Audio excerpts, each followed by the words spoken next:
What's up, you guys? Welcome back to the RWB channel. Today, I'm destroying a fake Rolex. Or am I? Before we get started, I just wanted to let you guys know that I do not condone in the sale or purchase of any fake watches on my channel. This is just for entertainment purposes only. So without further ado, let's go. All right, here it is. Rolex GMT. Just kidding. This was given to me for free. Again, I do not condone the purchase or sale of any kind of fake product. It doesn't even pass for one at all. I mean, just look at this bracelet. Look how flimsy it is.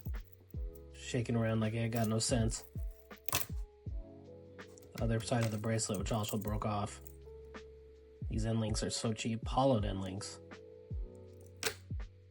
Alright, there's the dial. Rolex Submariner fake with date.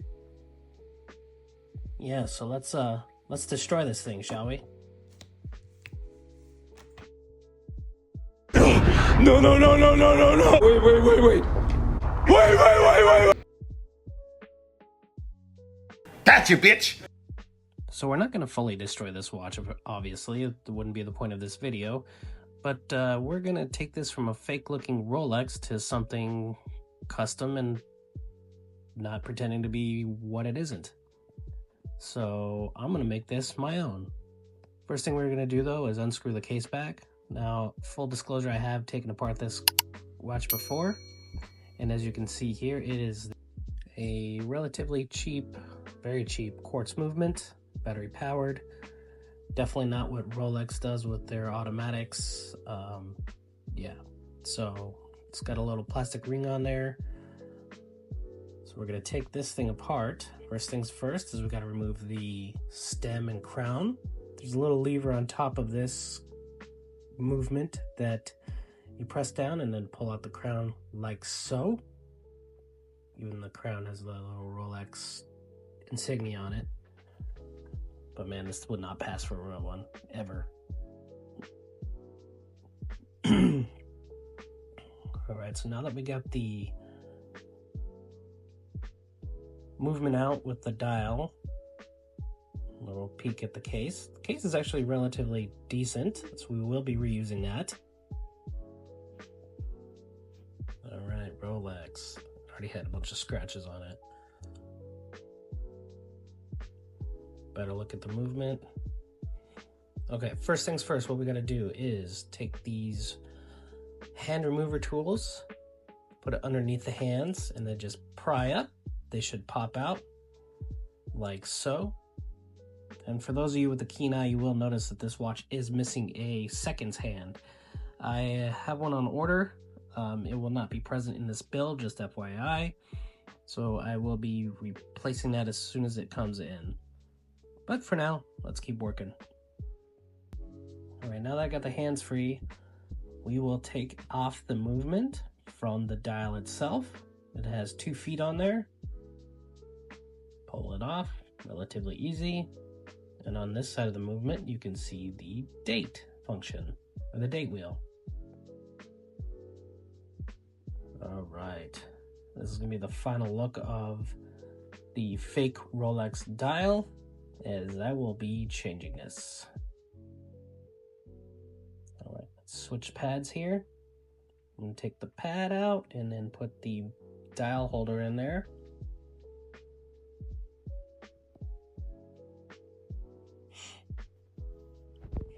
Using a little bit of alcohol on a tissue paper to remove any dirt or anything like that. And then I'm also using the alcohol to remove the ultra fake Rolex lettering, because it's just coming right off with a little bit of alcohol and some medium wipes.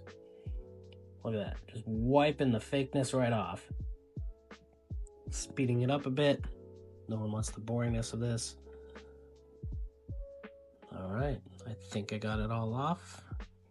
Couple more swipes to make sure it's extra clean. Look at that. All black dial. No Rolex insignia on it anymore. Bye-bye, fakeness. Get your ass out of here. All right, so I'm gonna make this personal to me. I really love the Tiffany blue color. Again, this is not direct Tiffany blue or anything like that, but it's fairly close. And right here I am using a specialized paint pen, and I'm just gonna paint this dial that light teal Tiffany blue inspired dial. This is going to be one of many coats here. I don't really care about going over or getting the paint on the indices too much. If it's on there, it's on there.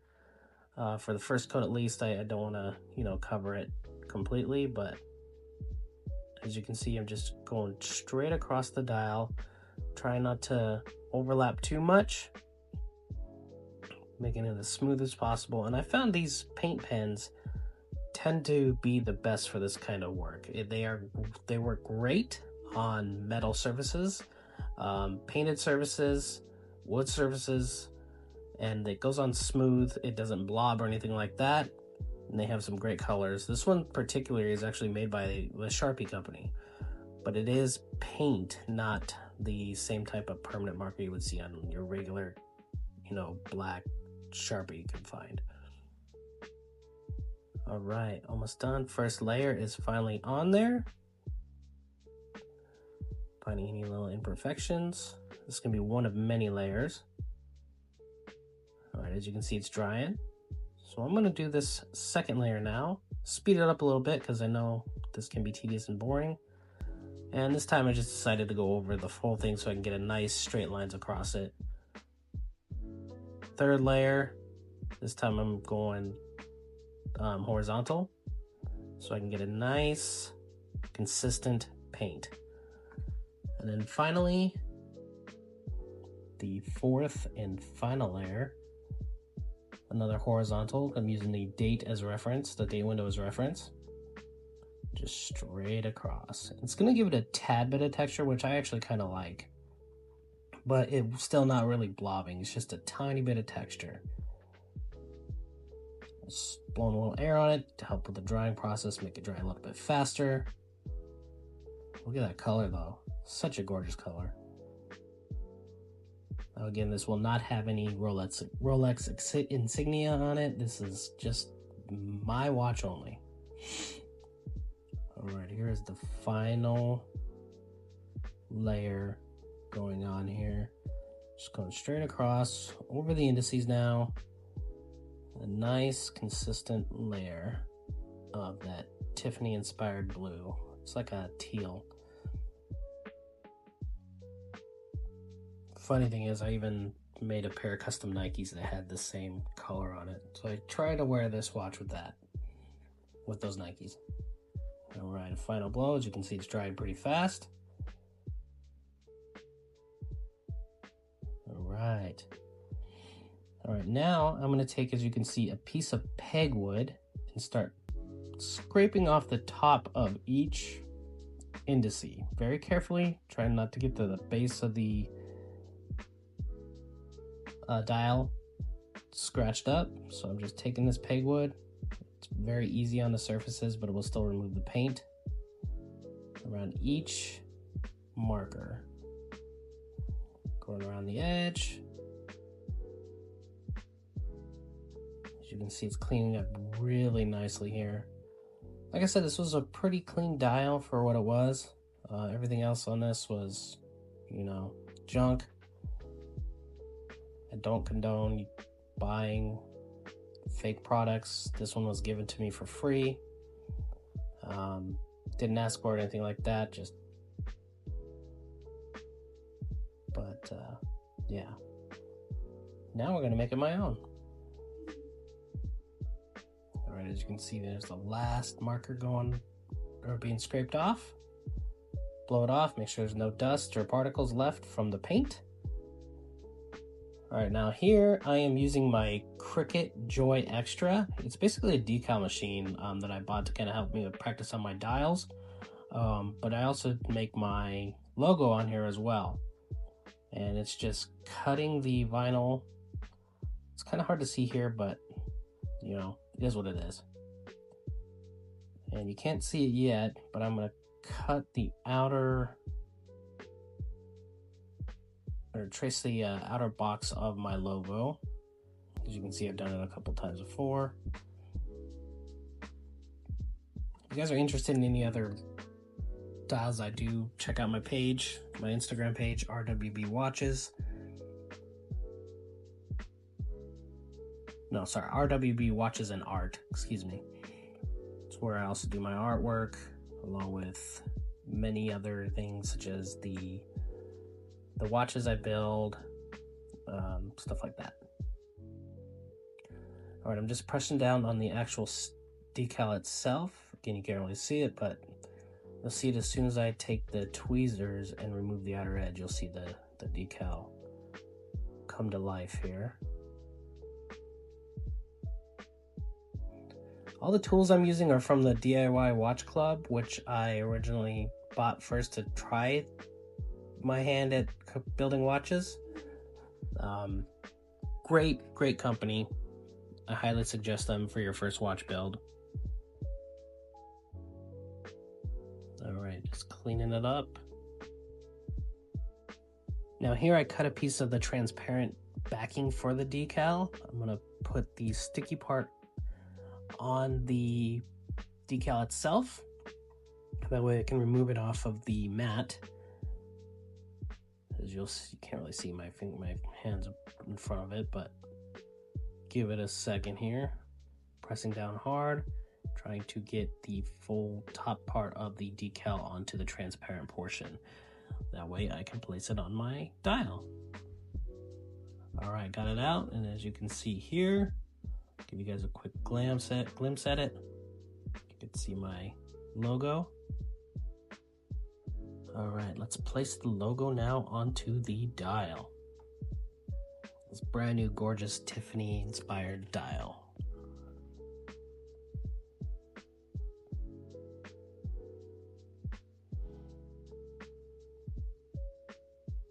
Now I know what you're thinking, RWB.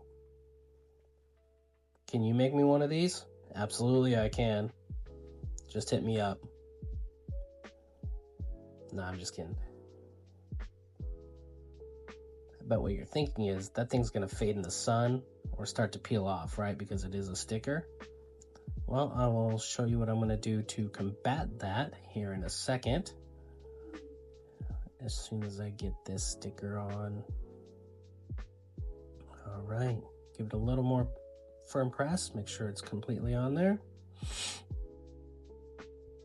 All right, logo added. How gorgeous is that? Super clean, not highly detailed, no Rolex.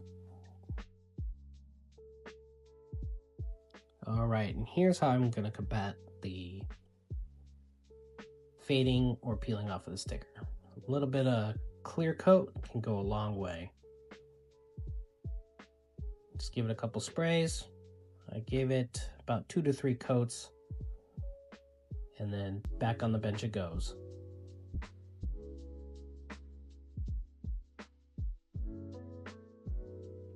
All right, here's another look of the movement with the date wheel on the top side. Give it some air, make sure there's no dust particles on it. And we are gonna attach this back to that gorgeous dial. And look, after several coats, it even gave it a gorgeous little shine to it. And you can see that texture there. But now it's time to fit on the hands. Right now I'm using a piece of Rodico to, place it gently, and then the hand pusher to firmly push it onto the hand. One thing I didn't show was you have to make sure that the date changes to midnight.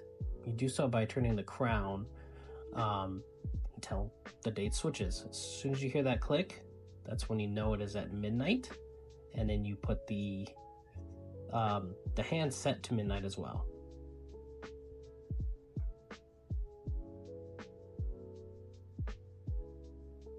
I will also be doing midnight for the minute hand. Again, using the pusher. All these tools I said before I got from DIY Watch Club. If you want more information on that, send me a message.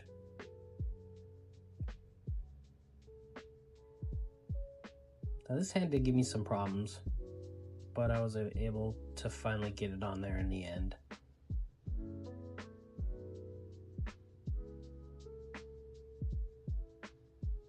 All right, I think I got it there. Perfect.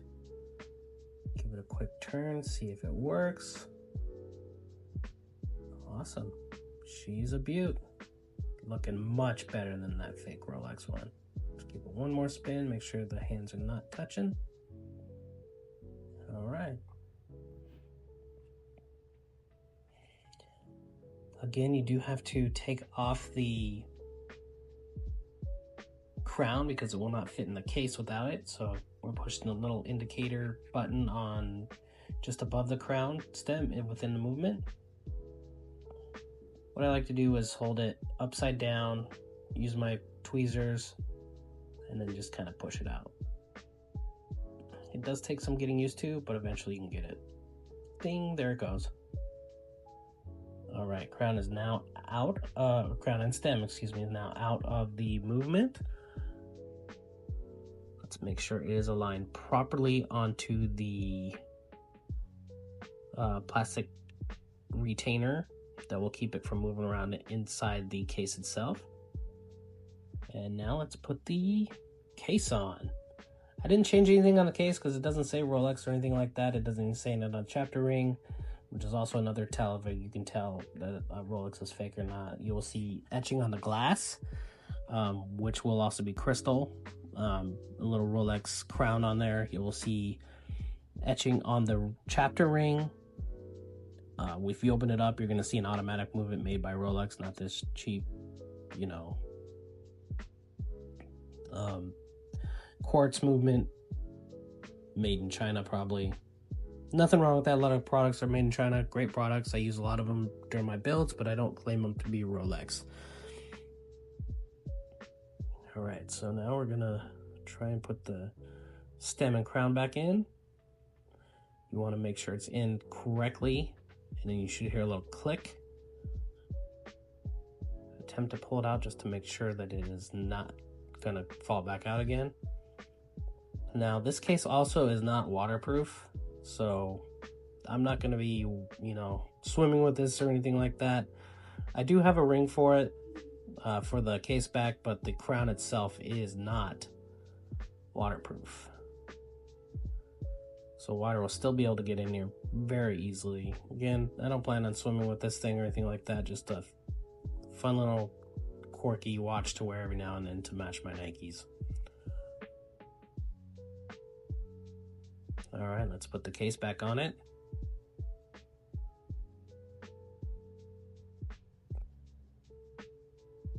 Want to be careful not to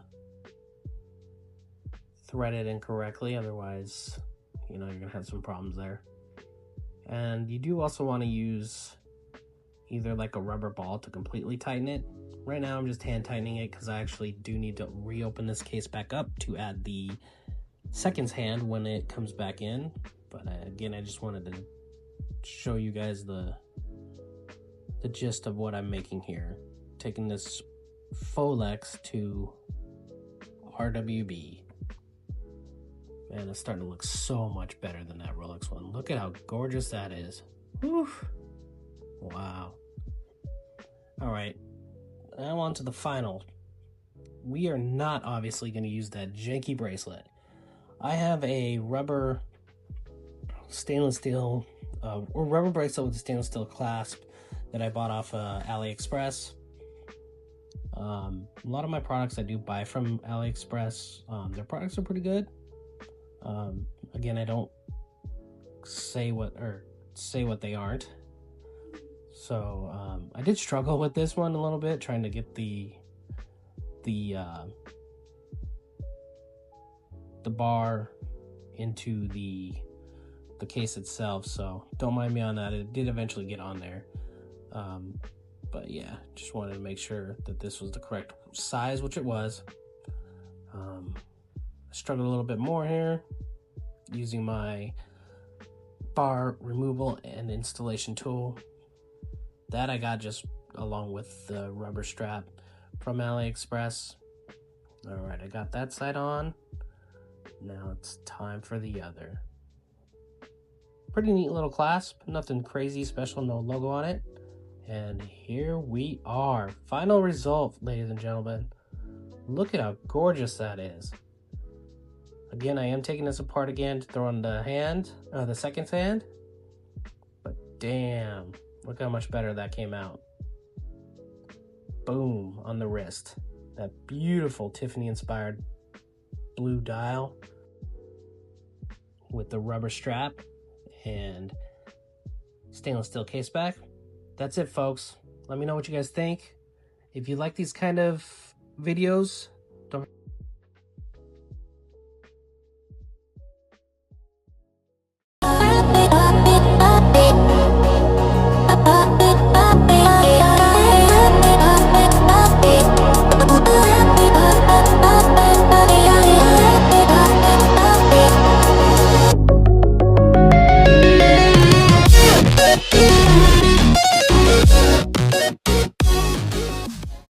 okay.